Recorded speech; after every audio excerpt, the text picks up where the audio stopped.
choices were made and they were not the correct choices.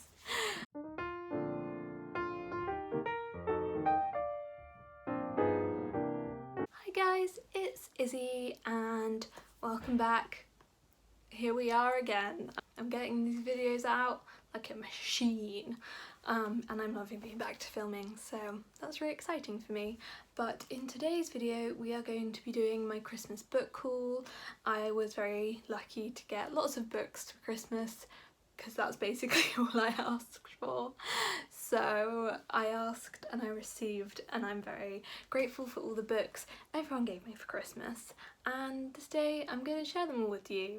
And I don't think I have anything else to say, really. Also, if you're wondering what this is, it's a drink with Pikachu on it. The drink's still in there, but I love Pokemon and I thought it looked cute on my shelf.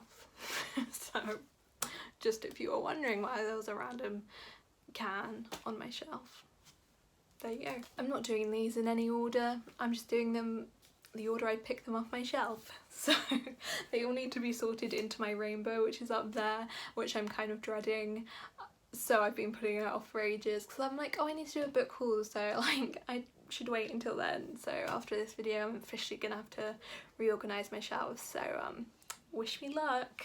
But the first book I received from the lovely Molly. I will leave her blog and Twitter down below. She's wonderful, you should go follow her, she's an angel, love her. And she got me The Last True Poets of the Sea by Julia Drake, that's her name, and it's this beautiful hardcover which I love very much. And I saw this on Chelsea's channel from Chelsea Darling Reads, and she said that it was kind of similar to like Summer of Salt, and I loved Summer of Salt, so I was like, yes, I do need that. It's about these two siblings, Violet and Sam, and they live in Lyric, Maine, which their grandma founded when she was in a shipwreck. Everyone died except her. She swam to shore and founded that part of Maine, which pretty cool.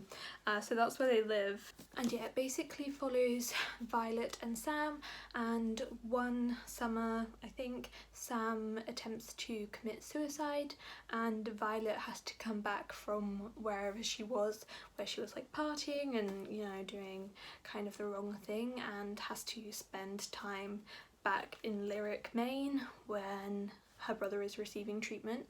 And she decides that she wants to find this shipwreck that her grandma was part of, and she wants to find like the remains of it, and she finds another shipwreck hunter and she may fall in love with her. I think I'm like 99% sure it's queer, so I'm pretty sure that's what happens, and I'm just so excited to read it. It sounds like it's going to be absolutely beautiful and I'm so excited to read it, like so excited. And the next book I got, also from someone lovely on Twitter, I won a giveaway. I'll leave her Twitter down below, she's cool, follow her too. And that is like a love story by Abdi Nazemian, I think. And this is, first of all, like a stunning book. Like, can we bring back neon? Love it. And this is a story I think set in the 80s, 1989 in New York City, and it follows 3 teenagers and it follows the AIDS epidemic, and I don't know who exactly is affected, but I think one of the teenagers is affected by AIDS, and basically, you know, having to deal with being gay in this time, and all they're seeing is all these, you know, thousands of people in their community dying, and how that was to live through that. And I'm so excited to read this. I think it's going to be so poignant and interesting and kind of lesson in queer historical events, and I just think it's going to be absolutely stunning. I've seen nothing but fantastic reviews on Goodreads and I am so excited, and I believe they're all Iranian protagonists, or at least like one of them is. It says one of them is Iranian. I'm not sure about the other two, but yeah, it's just about these 3 teenagers who are all touched by the AIDS epidemic in different ways, and it's their story. Literally can't wait to read it. I'm trying to like ration myself with all these incredible like queer books because I'm so excited to read them all. And then also another lovely person on Twitter sent me Ramona Blue by Julie Murphy. I will also link her Twitter down below. She's wonderful and she gives books to Own Voices reviewers and everything like that. So if you live in the UK, follow her. See if she puts anything up that you might be interested in. She's great. She does great stuff. And I'm so grateful that she sent me this book because it's been on my TBR for so long. This follows our main character Ramona, who was affected by Hurricane Katrina when she was younger, and since then her family have been extremely tight-knit, but her family are starting to kind of become more toxic for her, and she's got a lot of responsibility and she's kind of really trying to provide for her family, especially when her sister gets pregnant. And she also knows she likes girls, but one day a old friend from childhood comes back, Freddie, and she starts to be interested in him, and she kind of discovers her bisexuality, I think, is what the book is about, and also family. And she's also over 6 feet tall, so she's really doing it for the tall girls. Like, we love a tall girl. I'm also over 6 foot, so love to see that. I swear to God, everyone in like young adults like 5'2", and I'm like move over, the 6 foot girls are coming in. Another book I got from a lovely person, and that is from Remus Rees on Twitter. Again, I'll leave her Twitter in the description because she's lovely, and that is The Storm Runner by J.C. Cervantes?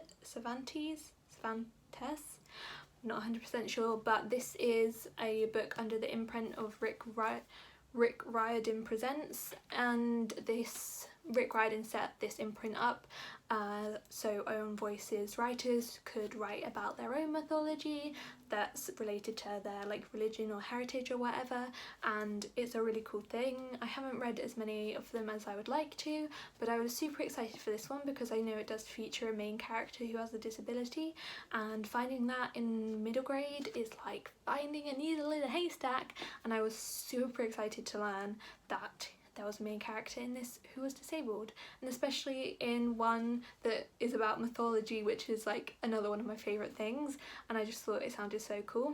But this is based around Maya mythology, and it follows our main character Zane, and he likes to explore this volcano that he lives nearby, and he likes to explore it because he can escape the children at school who tease him for having like a limp and using a cane and stuff. And he then finds out that the volcano is actually a prison for the Maya god of death, and it's directly linked to Zane, and he starts to find out that kind of his disability is also linked to his relationship to the gods, which I think is really cool, like making his disability not like dismissed, but making it seem kind of cool because it's to do with gods. And I'm just super excited. I really don't know anything about Maya mythology, and I love learning about mythology, so I'm so excited to read this. It sounds like it's going to be amazing, and also it's got a beautiful cover. I'm not sure what section of the rainbow is going to go in though, because it's a lot of different colours. It's ruining my rainbow theme.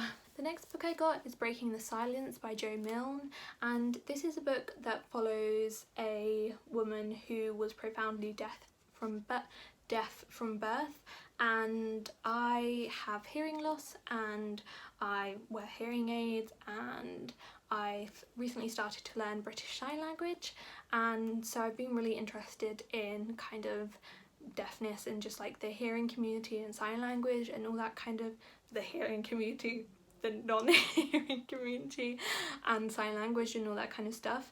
And she also then began to lose her sight, so this sounds really interesting. I think she sounds like an incredible woman, and I'm super excited to read this and learn more about her life and that kind of stuff in general. And I think it follows her getting cochlear implants, which are like hearing aids for profoundly deaf people. You have to have surgery to have them implanted. They do work for some people, they don't work for other people, but yeah, I'm really excited to read this book. And yeah, I'm just really interested in deafness and sign language and all that kind of stuff. I find it fascinating, and yeah, I just really wanted to learn more. The next book I've got, I'm pretty sure everyone knows, and that is The Book Thief by Marcus Cusack. I've read all my life. 20 years I've spent reading, and for some reason I've never read this book. Why? Don't ask me, because I don't know. Like, what have I been doing with my life? This, if you don't know, basically is set in World War II, and it follows a girl whose family takes in a Jewish man, I believe, and they like hide him, and she steals books from this like mansion place so she can read, because they're not like allowed, are they not allowed to have books, or just is her family just too poor? I'm not 100% sure. I'll let you know when I've actually read it. And I do know this is narrated by Death, so I'm super excited to read this, even though it's one heck of a book. I've got so into historical fiction recently, and I was like, wait, realised I haven't read The Book Thief by Marcus Cusack, and was like, that needs to change ASAP. So I got this book for Christmas, and I'm so excited to read it, even though it's very daunting, because it's literally like 600 pages, so I'm intimidated by the length of books. The next book I got is Jade City by Fonda Lee. This is a fantasy series, I believe, and I picked this up because on Goodreads I saw a bunch of people whose reading tastes I really trust, like, all give it 5 stars and said it was fantastic, and I was like, I need that.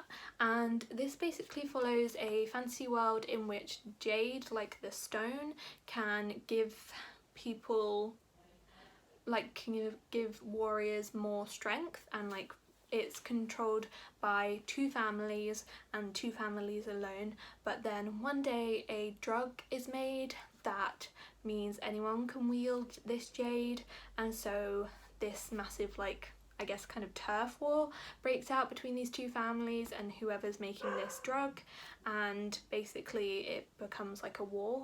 And yeah, I'm so excited to read this. I don't know much more than that. I just kind of want to go into this not really knowing. I just know that it's a super amazing read because literally everyone on Goodreads gave it 5 stars. So I'm super excited to dive into this, and I think there's a second book out already, or one coming out like this year, I'm pretty sure. It doesn't say, so I'm not sure, but I think there is. And the next book I got is Lies We Tell Ourselves by Robin Talley, which I'm also so excited for. Like, this sounds like my perfect book. This is set in 1950, and we follow our main character Sarah, and she is one of the first black students to attend an all-white school.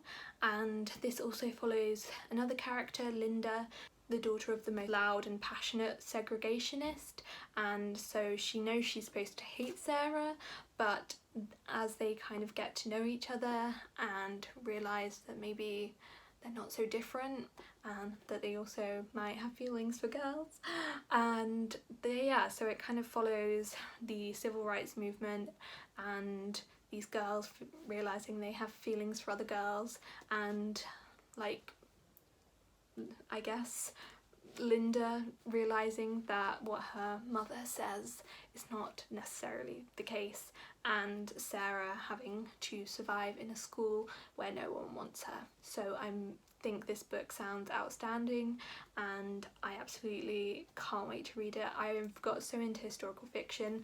I didn't really go to history in school because I was quite ill, and history wasn't like one of the subjects that we aimed to get me in for. So I missed a lot of history, and I didn't realise like how much I'd missed and how much I would actually enjoy history when I was like using my own initiative to learn it, and I've just been like loving learning about all these historical movements that I didn't necessarily know about, that I knew about but I didn't know like the details of, and so this is another really exciting book that I can't wait to read. The next book I got, because like as a fantasy reader I feel like it's criminal I haven't read this book yet, is The Lies of Locke, Lamora by Scott Lynch, and I'm not 100% sure what this book is about. I just know it's a fantasy classic, and not like classic as in it's old, it's just a like great like must read fantasy,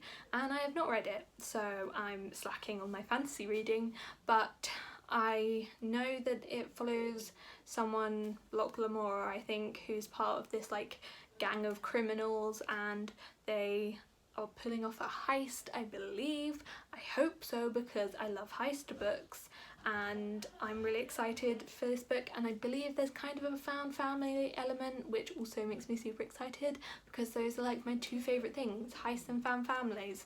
Six of Crows, you know who you are. The next book I got is Far From You by Tess Sharp, and I believe this is like a thriller type book, and it follows a main character, Sophie, who's been sober for 9 months, or sober from drugs, not alcohol, and 4 months ago her best friend Mina was killed in what everyone believes is a drug deal that went wrong, but actually Sophie knows the truth, that Mina was purposely murdered, and she's had to go to rehab. She's back in rehab for an addiction she's already kicked, because they think that Sophie was part of this drug deal that Mina ended up getting killed in, and so she is trying to figure out what actually happened and what actually went wrong, and why Mina died while in rehab for an addiction she doesn't have anymore. This sounds super interesting. I believe there's some female elements in this, but I just thought it sounded like such a cool, not cool, I mean drugs and murder aren't cool, but I just thought it sounded like a really interesting plot, and it's been on my TBR for ages, and I'm really excited to read it. Next book I got is Saw Kill Girls by Claire Legrand. I have actually read this book, but I didn't have a physical copy of it because I got it from the library, I think, or I read it on ebook or something, and I just really wanted a copy of it because it's one of my favourite books and I absolutely love it. This follows 3 teenage girls, Marion, Zoe and Val. They live on Sawkill Rock, and Marion is new to town and she makes friends with Zoe, who is the daughter of the police chief of Sawkill Rock, and they basically every few years a girl goes missing on Sawkill Rock and no one knows what happens to them. They never get found, and it's happening more and more frequently, and Zoe and Marion are trying to figure out what is happening to these girls and where they're going, and obviously they don't want to be next and they don't want any of their peers to be next, so they want to try and figure it out, while Val has a very specific role in what is happening to these girls, and she is kind of trying to find a way out. And it's like magical realism, horror type thing. It's incredible. Not enough people have read it and I just love it so much. I read it in like November of 2018 and I've genuinely thought about it at least once a week since then. Like, it's just a book that has not left my brain, and those are very few and far between, so I would recommend picking it up. It's so good and it's so memorable, and also there's a female romance. I then got The Poppy War by R.F. Kwang, not sure, and I'm not entirely sure what this book is about either, but I know it's a fantasy series, and I'm pretty sure our main character goes to like assassin school. Yeah, she goes to an elite military school, and she's like one of the most talented fighters, I think, and she has to fight a lot of the prejudice from her classmates because she is a dark-skinned girl from, I think, a poverty-stricken area of this place, and I think she learns she has magic, and she's kind of mentored by this weird eccentric mentor for this magic that she has, and the third Poppy War is just a spark away apparently. So assassin school, magic, war. I'm excited. I have heard it's very dark though, so I have have to be in the right headspace for that. The next book I got is Crown of Feathers by Nikki Palprato, I think, and this drew me in just by the cover. I was already basically sold, and it says, "I am a daughter of death, from the ashes I rose like a phoenix from the pyre. I had a sister once, I promised her the throne would not come between us, but it is a fact of life that one must kill or be killed, rule or be ruled. Sometimes the title of queen is given, sometimes it must be taken." Sorry, does that not sound incredible? And look at this cover! I love it so much, and I love phoenixes. I think they're one of my favourite magical, mythical creatures. I think they're so cool. They rise from their own ashes. Like, I want to be a phoenix. And yeah, just that on the back really sold me. And again, this is a real chunky book, but it sounds like a super exciting fantasy book, and I can't wait to read it. I then got Two Night Owl from Dogfish by Holly Goldberg Sloan and Meg Wolitzer, and this is about two girls whose parents are dating, and I think they go to the same school together, and they start up a correspondence because one of the girls sends an email or a letter to the other girl being like, "Yo, our parents are dating, that's weird." And so they start up this correspondence, and I believe they become the best of friends. And it's just about friendship and family, and it sounded like a really lovely middle grade book, and I heard really great things about it, and I just love a bit of middle grade from time to time to cleanse my soul and make my heart warm. So I'm looking forward to reading this. Also, it's really short, and it's always good to have a quick read on hand, especially when you've got 50 billion chunks of a book. I got Rules for Banishing by Kate Alice Marshall, which I have actually just finished like 2 days ago, and this is a weird book. It is quite horror, which I didn't know fully going into this book how like full genre horror it was. Like, it wasn't Stephen King, I'm sure, but it was a lot more horror than I usually read. And basically it follows our main character, what's her name, Sarah. So memorable, I know her name.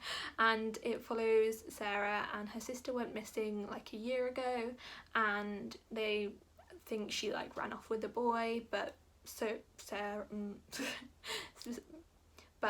knows that is not the case, that Becca wouldn't do that, and so she gets together a bunch of her old friends who are also friends with Becca, and she's like, "Will you come to this place with me, because I think this is where Becca is." And basically this is a road that is kind of like a myth in their town, this road that a girl died on and only appears at certain times, and turns out the road is real, and basically there's like seven different gates that they have to pass through, and like 7 different trials, and they're all horror related, and they're all really creepy, and yeah, that's what it follows. So you'll have to know my thoughts in my January wrap up, or just look on Goodreads because I wrote a long review on there, so if you want to know my thoughts, check Goodreads. I then got the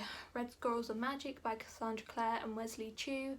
This is the first book in the Eldest Curses. I always want to say the Elder Curses, but this is a book I have also already read and loved in 2019, and I wanted a physical copy of it because I got the copy I read from the library, so I really wanted a physical copy of this. And this follows Magnus and Alec from the Mortal Instrument series, and this takes place in between City of Glass and City of Fallen Angels, and it follows them as they go to Paris to figure out if they have a romance that's worth fighting for, basically, if they like are dedicated to each other and want to continue on with their relationship.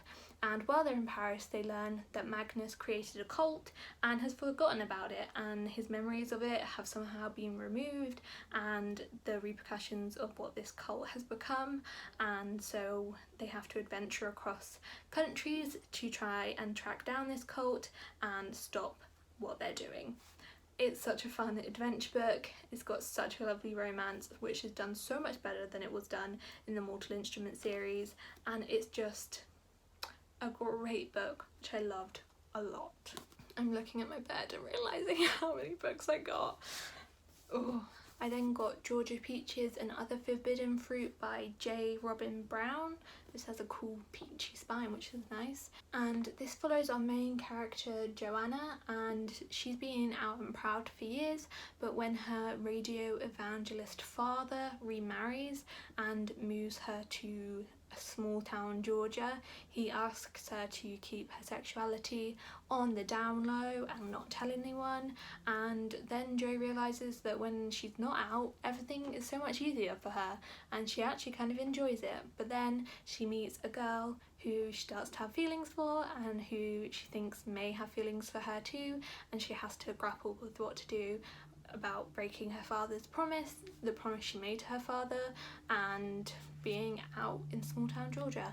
And I love the cover, one of the main draws for me, and this just sounded like a really fun but also slightly more heavy contemporary book that I'm really excited to read. The last books I received were, well, the penultimate books I received were copies of the Diviner series, because I didn't own a physical copy of them, and if you've been on my channel for more than one video, you'll probably know that this is my favourite series like ever, except for like Harry Potter, but we don't count that. And I love it more than life itself. The fourth and final book is coming out in February. Will my life ever be the same? Probably not. And have I pre-ordered it like literally months in advance? Yes, I have. And so yeah, I got a matching set, well, almost a matching set if the publishers hadn't messed up, and I hate my life because why can't I just have a nice matching set of my favourite books? When I saw that they weren't the same size, I literally lost my mind. I had a sick bug at the time and I honestly was ready to like fight. I was like, how dare they make a book smaller, like why are they doing this to me?